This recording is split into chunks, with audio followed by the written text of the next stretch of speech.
Hello students. तो हमारे mains वाले क्वेश्चन चल रहे थे systems of particles and rotational motion के। क्वेश्चन नंबर 5 तक कर लिए थे, क्वेश्चन नंबर 6 पे आ चुके हैं। देखते हैं जरा सवाल में क्या दिया है।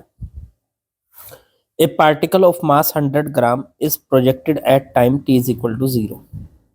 100 ग्राम का एक पार्टिकल है, t इज इक्वल टू 0 से उसको इस तरह से प्रोजेक्ट किया। देखो ये दे रखा है यहाँ पे, जहां मैं एरो घुमा रहा हूँ जरा ध्यान दो। इस तरह से उसको फेंका, वो ऐसे आके गिरेगा। ठीक है। अब विद स्पीड 20 मीटर पर सेकंड, इसको जो स्पीड दी है वो 20 मीटर पर सेकंड की दी है। ओके, चलो ठीक है। फिर उसके बाद है 10 एंगल 45, ये भी ठीक है। To the horizontal as given in figure, the magnitude of angular momentum of the particle, particle का एंगुलर मोमेंटम निकालना है अबाउट द स्टार्टिंग पॉइंट, जहां से उसने शुरू किया उसके about, at T is equal to 2 second. T is equal to 2 second पे ये हमें निकालना है। एक बात बताओ, टी इज इक्वल टू 0 से चला, T is equal to 2 second पे मान लो वो यहाँ है, ऐसे ही कहीं पे भी हो सकता है। तो T is equal to 2 second पे वो यहाँ है मान लो। अब T is equal to 2 second पे वही है, तो T is equal to 2 second पे वो, उसकी वेलोसिटी कितनी होगी, मान लो उसकी वेलोसिटी इधर होगी इस तरफ, ये होगी इसकी वेलोसिटी, तो इसी तरफ उसका मोमेंटम होगा पी। ठीक है ना। पी क्या होता है, मास इनटू में उसकी वेलोसिटी, तो इसी तरफ वेलोसिटी होगी तो इसी तरफ उसका मोमेंटम होगा। और यहां से यहां तक, ओ पॉइंट से यहां तक उसका जो ये डिस्प्लेसमेंट वेक्टर होगा वो होगा आर, आर वेक्टर। तो एक तो हमें ये आर वेक्टर चाहिए और एक हमें ये पी वेक्टर चाहिए, क्योंकि एंगुलर मोमेंटम निकालने का जो हमारे पास फॉर्मूला होता है, एंगुलर मतलब, पहले मैं आपको ये बता रहा हूं कि इस क्वेश्चन में हमें क्या क्या चाहिए। एंगुलर मोमेंटम का फॉर्मूला होता है एल बराबर आर क्रॉस पी, उसका डिस्प्लेसमेंट वेक्टर और उसका पी वेक्टर मतलब मोमेंटम वेक्टर, जब उनका क्रॉस प्रोडक्ट किया जाता है आपस में तब निकल के आता है एंगुलर मोमेंटम। तो ये एंगुलर मोमेंटम निकल के आ जाएगा। तो एक तो मुझे पी वेक्टर चाहिए, एक आर वेक्टर चाहिए। अब ये देखो कैसे निकलेंगे, तो इनको निकालने के लिए T is equal to 2 second पे चाहिए। इनको निकालने के लिए अब हम यहाँ पर कुछ छोटे से पॉइंट लगाएंगे। अब देखो वो छोटे सा पॉइंट क्या है, हम क्या करने जा रहे हैं, हम सबसे पहले इसकी इनिशियल वेलोसिटी लेंगे। पार्टिकल जब चला यहां से तो उसकी शुरुआत में वेलोसिटी कितनी थी, उसको कहेंगे हम u, इनिशियल वेलोसिटी को u कहते हैं। तो सर शुरुआत में उसकी 20 मीटर पर सेकंड थी, 45 का एंगल था, तो इसके दो कंपोनेंट कर लो। इस तरफ तो हो गया 20 cos 45 और इस तरफ हो गया 20 sin 45, ये दो हो गए। तो 20 cos 45, ये तो x की डायरेक्शन में है इसलिए इसमें आई कैप से मल्टीप्लाई कर लो, प्लस 20 sin 45, इसमें जे कैप से मल्टीप्लाई कर लो। तो ये u वेक्टर आ गया सॉल्व करके, 20 cos 45 की वैल्यू 1/√2, तो 20/√2 आई कैप और प्लस 20/√2 जे कैप। लो जी, ये आ गई। जब ये पार्टिकल यहां से चला था तो उस टाइम पे इसकी स्पीड कितनी थी।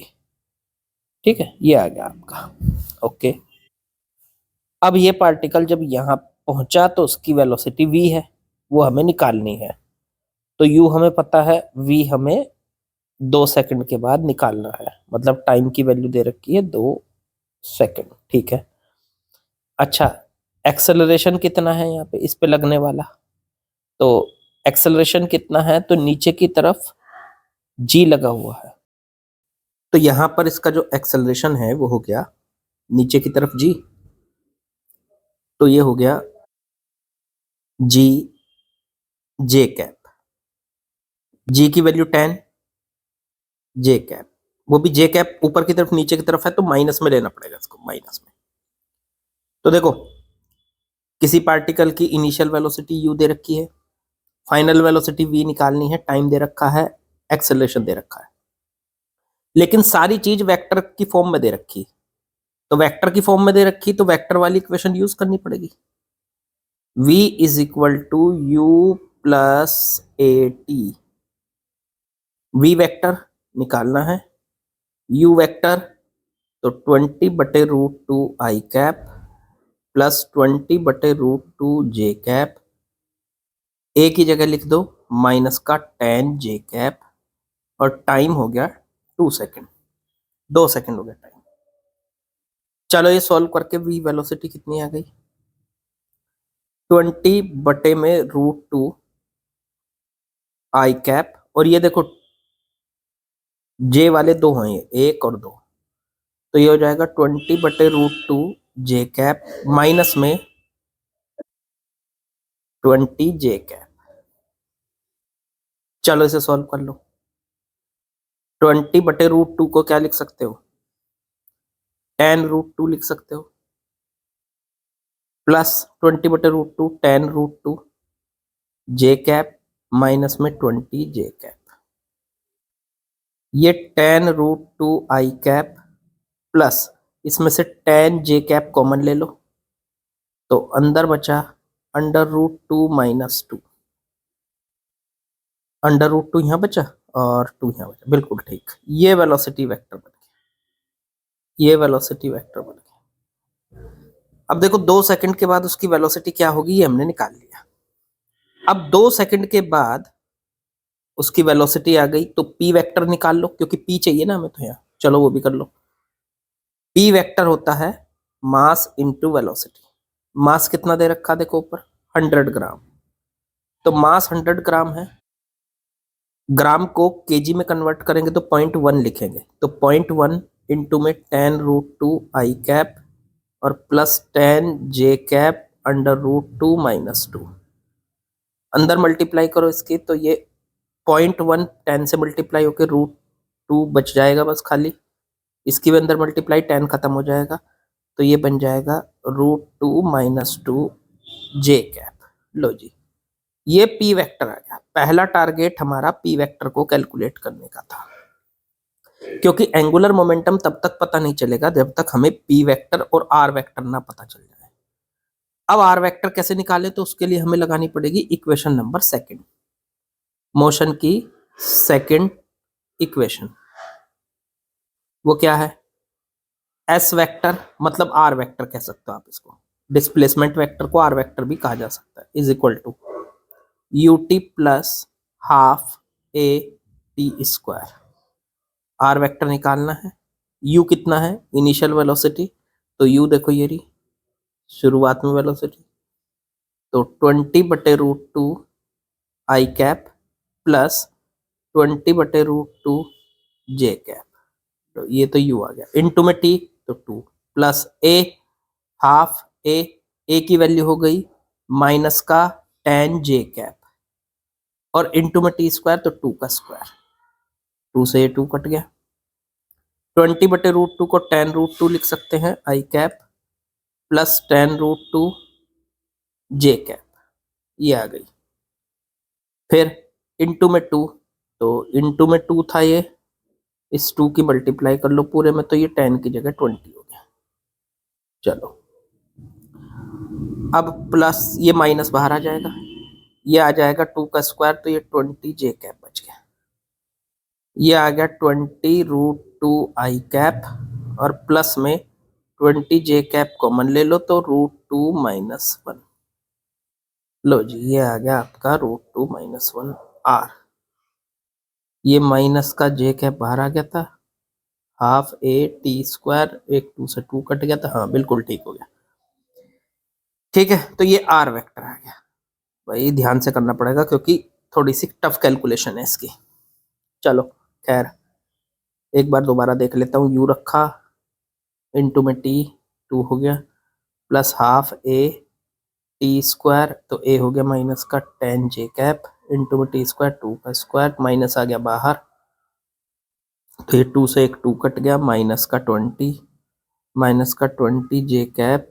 ओके ठीक है, सही है दोनों। 20 कॉमन ले लिया तो √2 - 1 जे कैप, बिल्कुल। पी आ गया और आर आ गया। अब क्या करना है, एल निकालने के लिए फार्मूला लगाना है P, sorry, R cross P, R cross P. पहले आर वेक्टर को लिखो, तो 20 √2 I cap plus 20 √2 - 1 J cap. पहले तो हो गया ये आर वेक्टर, फिर क्रॉस पी वेक्टर लिखो, √2 I cap plus √2 - 2 J cap. चलो क्रॉस प्रोडक्ट करो, आई का आई के साथ क्रॉस करेंगे 0, आई का जे के साथ क्रॉस करेंगे तो के आ जाएगा। तो 20 √2 इंटू में √2 - 2 और के कैप हो जाएगा, आई क्रॉस जे के कैप हो जाएगा। फिर जे का आई के साथ करो तो माइनस के आ जाएगा, तो माइनस में आ जाएगा 20 √2 - 1 इंटू में √2 और ये के कैप माइनस का आ गया, माइनस मैंने बाहर ले लिया, देखो ये रहा। फिर जे का जे के साथ 0 हो जाएगा, तो ये बचा। अब इसकी कर लो अंदर मल्टीप्लाई, 20 इंटू में √2, तो √2 2 हो जाएगा, 2 इंटू 20 तो 40 हो जाएगा, माइनस में 40 √2, फिर माइनस 20 √2 और इंटू में √2 भी है तो ये 40 हो जाएगा ये भी। एक मिनट, 20 इंटू में √2 ये, तो माइनस का 40 और माइनस माइनस प्लस, तो ये हो जाएगा 20 इंटू में √2, तो 20 √2 के कैप बाहर आ जाएगा पूरे के। अब ये 40 से 40 कट गया, माइनस का 20 √2 बच गया और के कैप। लो जी ये एल आ गया। अगर इसका मैग्नीट्यूड निकालना है तो वेक्टर छोड़ दो, तो वो आ गया 20 √2। लो अब यहाँ पे देखो, इसका जो एंगुलर मोमेंटम दे रखा अंडर रूट के दे रखा, मतलब इसको अंडर रूट के बराबर लिख के के की वैल्यू निकालनी है। स्क्वायर कर दो दोनों तरफ का, तो 20 का स्क्वायर हो गया 400 और √2 का 2 इक्वल्स टू में अंडर रूट हटा दो तो के आ जाएगा, तो ये आ जाएगा। दोनों तरफ का स्क्वायर कर दिया, इधर का भी और इधर का भी, रूट हट गया तो ये के आ गया और ये आ गया 800 इक्वल्स टू के की वैल्यू 800 आ गई। काफी टफ सवाल था, इतना आसान नहीं था, लेकिन बढ़िया सवाल था। ठीक है, चलो आगे बढ़ते हैं। चलिए बच्चों नेक्स्ट क्वेश्चन में आते हैं, question number 7। An object of mass 8 kilogram is hanging from one end of the uniform road CD of mass 2 kg। देखो एक रोड दे रखी है, साफ दिखाई दे रही है आपको।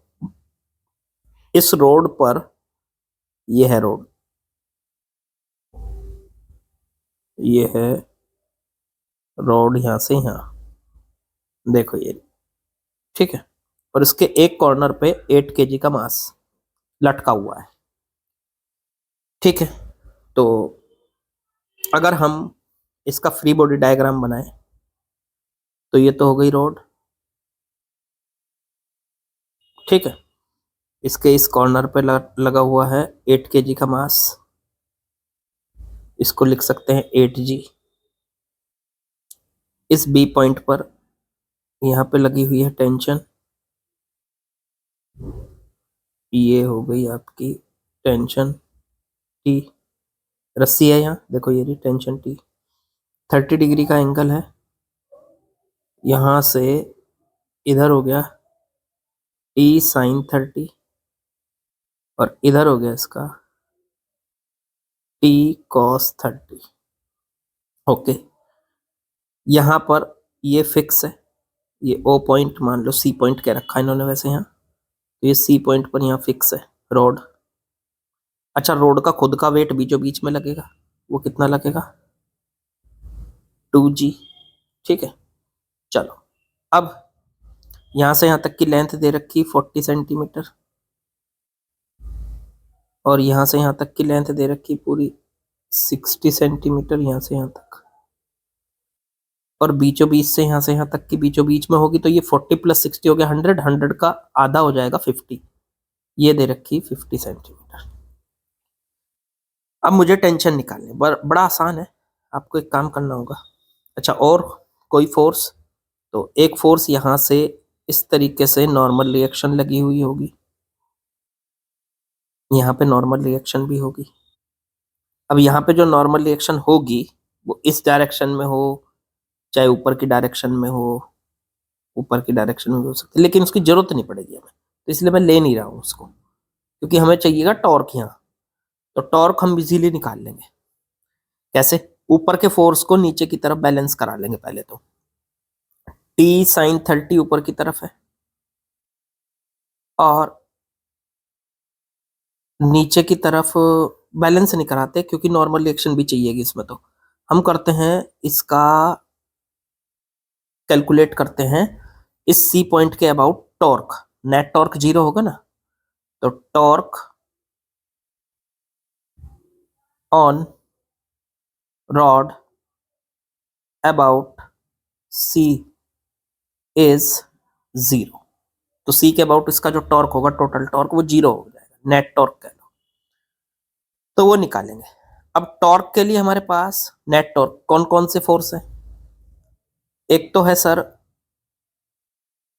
टी साइन 30, एक है टी कॉस 30, एक है 2g और एक है 8g। सबका टॉर्क निकाल लो। तो टॉर्क कैसे निकालते थे? पहले 2g का निकालने जा रहा हूं। तो 2g टॉर्क निकालते हैं फोर्स इनटू में उसकी परपेंडिकुलर डिस्टेंस। तो सी पॉइंट से इसकी इस फोर्स की परपेंडिकुलर डिस्टेंस कितनी है? 50। सी पॉइंट से और इस 2g तक की परपेंडिकुलर डिस्टेंस हो गई 50 सेंटीमीटर। तो 50/100 भी लिख सकते हैं हम इसको, सेंटीमीटर में लिख लो, सबको कोई दिक्कत नहीं है। अब ये किधर घुमा रहा है इसको? ये 2g जो है इसको ऐसे घुमा रहा है, देखो ऐसे क्लॉकवाइज, तो मतलब नेगेटिव का हो जाएगा। फिर अब निकाल रहा हूं 8g का, तो प्लस में 8g और इनटू में इस पे परपेंडिकुलर डिस्टेंस, तो सी पॉइंट से इस पे परपेंडिकुलर डिस्टेंस हो गई ये यहां से यहां तक पूरी 100। तो 100 को लिख दो 100 सेंटीमीटर। अब ये प्लस या माइनस, तो ये भी किधर घुमा रहा है? ये भी घुमा रहा है आपका क्लॉकवाइज, तो ये भी माइनस में हो गया। फिर बचा टी साइन 30, तो टी साइन 30 और इनटू में इस पे परपेंडिकुलर डिस्टेंस यहां से देखो इस बार यहां तक की है, कलर चेंज करके दिखा रहा हूं, यहां से लेकर सिर्फ यहां तक, देखो यहां तक ये, तो यहां तक की है, तो ये डिस्टेंस कितनी है? पूरी 60, तो इनटू में 60। फिर बचा टी कॉस 30। अब टी कॉस 30 तो जो है वो तो सी पॉइंट से ही पास होगा, अगर इसको आगे बढ़ाएंगे देखो ये सी पॉइंट से ही पास होगा टी कॉस 30, तो इसकी परपेंडिकुलर डिस्टेंस तो 0 हो जाएगी, इसका टॉर्क 0 हो जाएगा। और उठा के इन सारे टॉर्क को उठा के 0 रख दो, क्योंकि नेट टॉर्क क्या होने, अगर ये रॉड रुकी हुई है, रेस्ट में है, तो इसका मतलब इस पे लगने वाला नेट टॉर्क कितना है? 0। तो सारे फोर्सेस का टॉर्क निकाल के 0 कर दिया। अब देखो ये कितना बचा, ये 2g को 20 लिख लो, 20 × 50, तो माइनस का 1000 हो गया। फिर माइनस 80 × 100, माइनस का 8000 हो गया। फिर प्लस में t साइन 30 × 60, तो t साइन 30 की वैल्यू 1/2 इंटू में 60 और बराबर 0। ये तो 0 हो ही गया ये वाला, इससे इसको काटा 30, बाकी सबको इधर ले जाओ, तो ये बचा 30t बराबर, और ये माइनस का 1000 माइनस का 8000 माइनस का 9000 हो गया, उधर जाके 9000 हो गया। अब एक जीरो से एक जीरो कट गई, 3 को इसके अपॉन में ले जाओ, 900/3, तो ये आ गया 30 न्यूटन। इसका मतलब यहाँ पे लगने वाला जो टेंशन है रस्सी के अंदर का वो 30 न्यूटन है। तो ऑप्शन बैठ गया हमारा डी। एक मिनट 3 से इसको काटेंगे 300 आएगा, ये 300 न्यूटन। ऑप्शन सी है, डी नहीं, C. Option C is correct. एक जीरो की वजह से पूरा सवाल जी अभी गलत हो जाता, मैंने आंसर चेक कर लिया। चलो आगे बढ़ते हैं। चलिए नेक्स्ट क्वेश्चन पढ़ते हैं, असर्शन रीजन का है। पहले असर्शन पढ़ेंगे। An electric fan continue to rotate for some time after current is switched off. हाँ, एक इलेक्ट्रिक फैन को जब स्विच ऑफ करते हैं वो फिर भी घूमता रहता है, कुछ देर तक घूमता रहता है।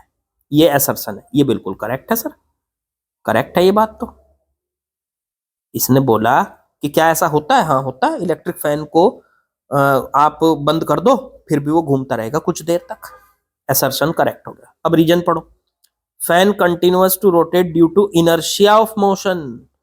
फैन जो घूमता है वो किस वजह से घूमता है? मोशन के इनर्शिया की वजह से घूमता है।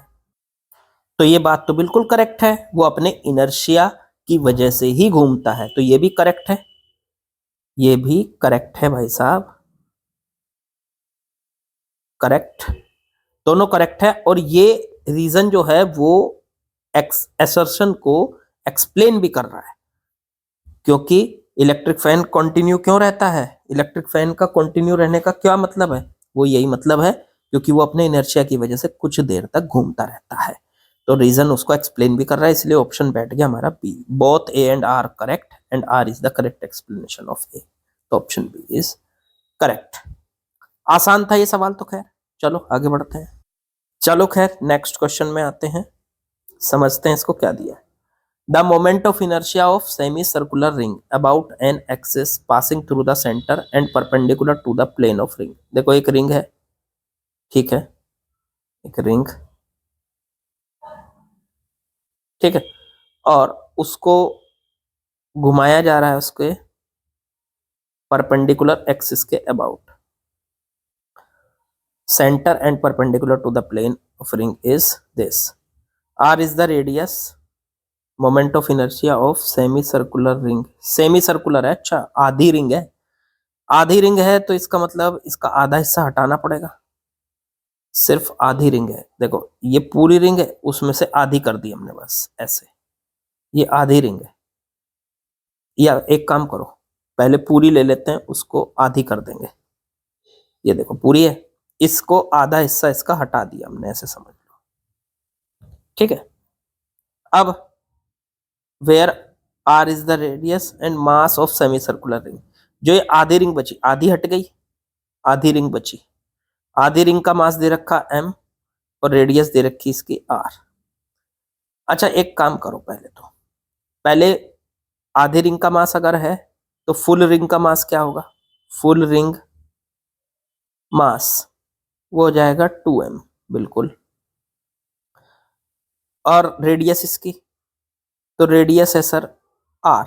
ओके, अगर फुल रिंग का मोमेंट ऑफ इनर्शिया निकालें तो फुल रिंग का मोमेंट ऑफ इनर्शिया आता है I बराबर एम आर स्क्वायर। एम क्या है? रिंग का मास, रिंग का मास है 2m, तो m की जगह तो रख दो 2m, और रेडियस है r का स्क्वायर। तो ये पूरी रिंग का मास तो है 2mr स्क्वायर। अच्छा आधी रिंग का मास अगर निकालना है तो हमें करना पड़ेगा I/2, तो 2mr स्क्वायर बटे में 2, 2 से 2 कट गया तो ये आ गया mr स्क्वायर। अब इन्होंने ये किसके बराबर दिया है? 1/x mr स्क्वायर के बराबर दिया, तो इसको उठा के 1/x mr स्क्वायर के बराबर, mr स्क्वायर से mr स्क्वायर कट गया तो x की वैल्यू क्रॉस मल्टीप्लाई कर लो इसके नीचे, ऐसे मान के x की वैल्यू 1 आ गई। लो जी आसान, x विल बी 1। ये आसान था सवाल। खैर चलो जी अगले सवाल में आते हैं, question number 10। A ring and solid sphere rotating about an axis passing through their center having same radius of gyration। एक रिंग है, एक रिंग है, ओके ठीक है, and solid sphere rotating about an axis passing through their centres. तो एक तो ring है वो घूम रही है, एक सॉलिड स्फीयर है वो भी अपने सेंटर से जाने वाली लाइन के अबाउट घूम रहा है, और ये भी घूम रही है, ठीक है, और दोनों की रेडियस ऑफ जाइरेशन सेम है। मान लो पहले की रेडियस ऑफ जाइरेशन k1 और दूसरे की k2, तो रिंग की रेडियस ऑफ जाइरेशन और इसकी रेडियस ऑफ जाइरेशन दोनों की सेम दे रखी है। A ring and a solid sphere rotating about an axis passing through their centres having same radius, ठीक है। The axis of rotation is perpendicular to the plane of ring, ठीक है, ये भी हमने सही किया, प्लेन ऑफ रिंग के परपेंडिकुलर है इसका axis. The ratio of radius of ring to the sphere is, दोनों की radius, the ratio of radius of ring, okay, the ratio of radius of ring to the sphere is, अच्छा इसकी radius r1 मान लो, इसकी radius r2 मान लो। r1 बटे r2 का ratio दे रखा है अंडर रूट में 2 बटे x, तो x की वैल्यू बताओ। ओके बता देंगे, चलो पहले k1 निकाल लो। A ring and solid sphere rotating about same radius of gyration, okay चलो रेडियस ऑफ जाइरेशन, इसका मास m1 मान लेते हैं, इसका मास m2 मान लेते हैं। रेडियस ऑफ जाइरेशन का फॉर्मूला लगाओ, रेडियस ऑफ जाइरेशन का फॉर्मूला होता है अंडर रूट में i बटे m, पहले वाले की अंडर रूट में i कितना हो जाएगा इसका मोमेंट ऑफ इनर्शिया इसका, तो रिंग का moment of inertia i perpendicular axis जो सेंटर से पास हो उसके अबाउट होता है mr स्क्वायर, तो m1 r1 स्क्वायर, तो ये आ गया m1 r1 का स्क्वायर बटे में मास इसका m1 से m1 कट गया, तो k1 की वैल्यू आ गई r1, स्क्वायर हट गया अंडर रूट में से, तो अब ऐसे ही निकाल लो k2 आ जाएगा अंडर रूट में i बटे m, अंडर रूट में i बटे m, i कितना है इसका, ये क्या है सॉलिड स्फीयर, तो सॉलिड स्फीयर का होता है 2 बटे 5 m2 r2 स्क्वायर और बटे में m2 से m2 कट गया, ये आ गया 2 बटे 5 का अंडर रूट और r2 आ गया बाहर, तो r2 ये आ गया k2। अब दिया है k1 और k2 दोनों की रेडियस ऑफ जाइरेशन सेम है, तो k1 को k2 के बराबर रख दो, k1 की वैल्यू r1 और k2 की वैल्यू अंडर रूट में 2 बटे 5 r2 को इसके बटे में ले जाओ, r1 बटे r2 बराबर आ गया अंडर रूट में 2 बटे 5, r1 बटे r2 की जगह उठा के रख दो यहाँ अंडर रूट में 2 बटे x बराबर अंडर रूट में 2 बटे 5, दोनों की तरफ देखो x की वैल्यू क्या हो गई, यहाँ 2 है, यहाँ 2 है, यहाँ x है, यहाँ 5 है, तो x की वैल्यू 5 आ गई, कंपेयर करके x की वैल्यू 5। तो आसान सवाल था, खैर ये तो इसमें तो कुछ नहीं था, बहुत इजी था। चलो आज के क्वेश्चन यहीं पे खत्म, x की वैल्यू 5 आ चुकी है, आज के क्वेश्चन यहीं पे कंप्लीट होते हैं, कल जो है आगे के क्वेश्चन करेंगे। और लाइक शेयर सब्सक्राइब कमेंट, कल तो मैंने कहा भी नहीं था, मैं भूल गया था, कर दिया करो यार, कुछ तो कर दिया करो। चलो कल मिलेंगे।